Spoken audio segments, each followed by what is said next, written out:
So after all that hard work during labor and delivery, I finally get to lay down.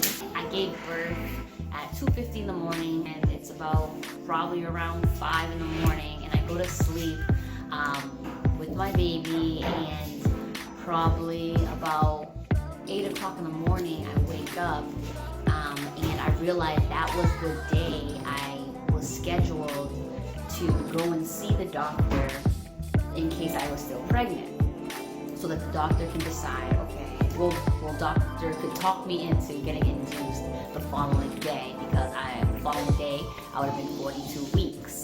So for consideration, I contact the doctor just to say, you know what, I need to cancel this appointment because I had the baby. I'm so excited to say that. But once the nurses hear that, they panic.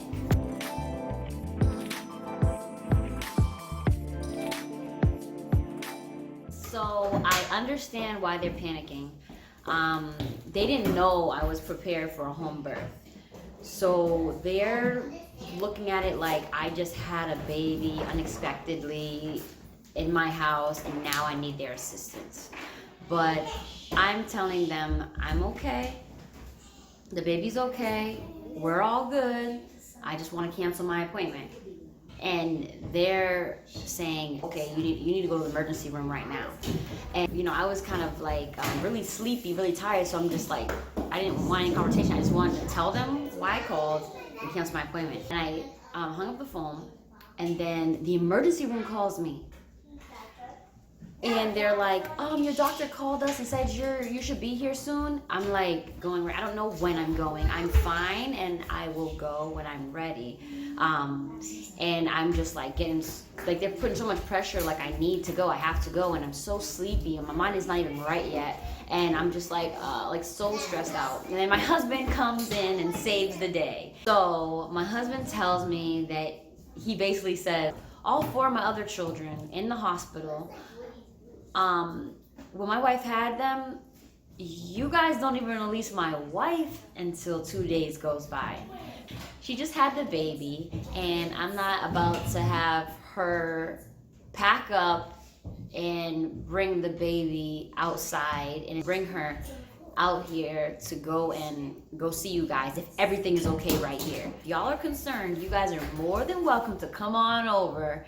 So then, yeah, he saves the day. He gets off the phone with them, and I'm just like, hallelujah, because I didn't even know what to say. I was just so tired, and I just couldn't even think at that moment. So I finally recuperate. I feel great. I don't feel overwhelmed. I don't feel rushed to do anything.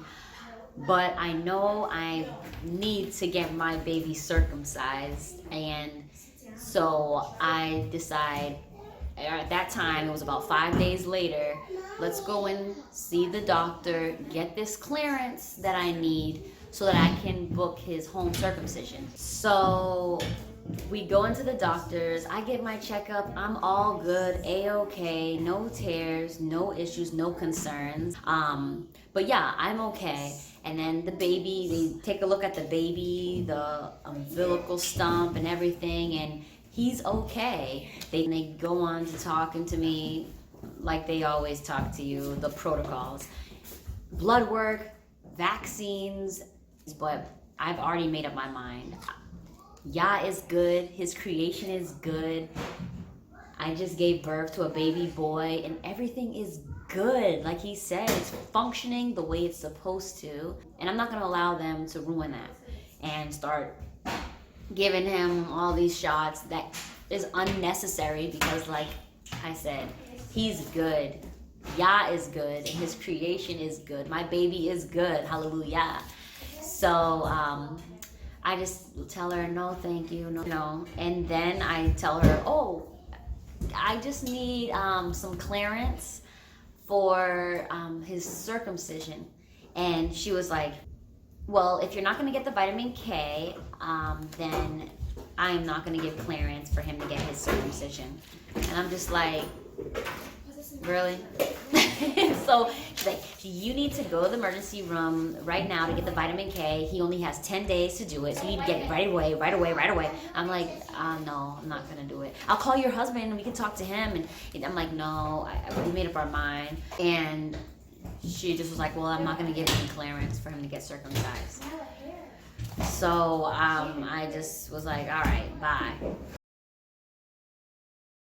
So I emailed the midwife who was gonna do his at-home circumcision, and I let her know the circumstance. I said, the baby's okay, everything's good, we got our checkups, and the only problem is the doctor won't give out a written clearance for him unless he gets the vitamin K vaccine.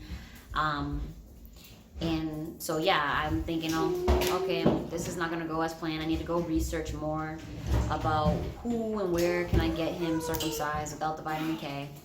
So yeah, I just let it go and waited for the midwife's response.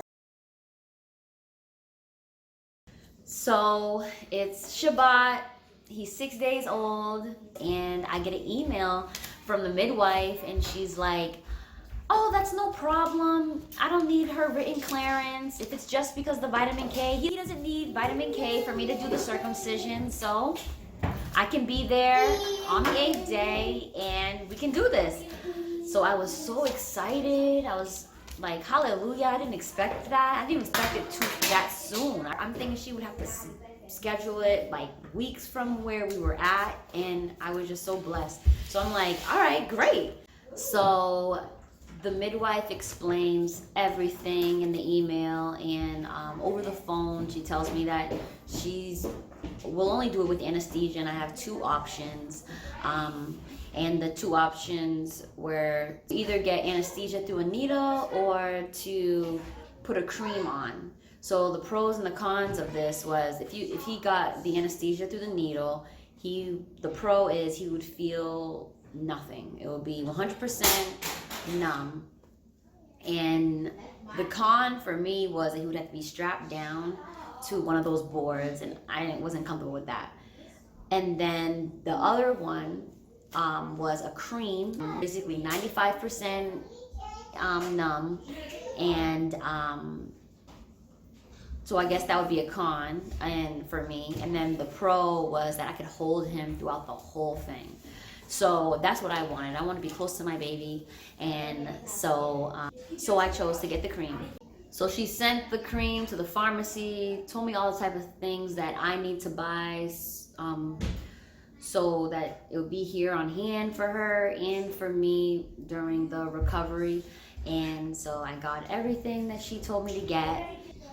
And I asked her all the questions. Where can we do it? What does she need and everything? And she said we could do it anywhere. So basically, I just thought of the best place for her to do it, and I was like, a place with a lot of sunlight so she doesn't have any issues with seeing what she was doing, and an area where she's not breaking her back while I'm holding the baby close to me.